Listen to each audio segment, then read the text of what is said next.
কেদো না ফিলিস্তিন, মুসলিম হবে না বিলীন।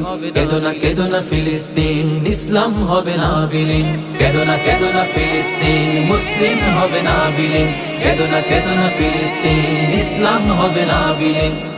যদি ইসরায়েলের দহন তাপে পুড়ে হয় ছারখার, তবে ভেবো না কখনো ফিলিস্তিনে মুমিন মানবে হার। তুমি গ্রেনেডের ঝড়ে উড়াবে দালান, হতে পারে কথা সত্য, তবু ইমানদারের দীপ্ত ইমান সদা রবে জীবন্ত। তুমি হাজার হাজার লাশের সারি বিছিয়ে দিতে পারবে, সেই রক্তের নদী পাড়ি দিয়ে তবে বিজয় ফিরে আসবে। তুমি হাজার হাজার লাশের সারি বিছিয়ে দিতে পারবে, সেই রক্তের নদী পাড়ি দিয়ে তবে বিজয় ফিরে আসবে। হে ইহুদির দল ভুলে যেও না, ইসলাম হলো বিজয়ে সমাসীন। কেদো না ফিলিস্তিন, মুসলিম হবে না বিলীন। কেদো না ফিলিস্তিন।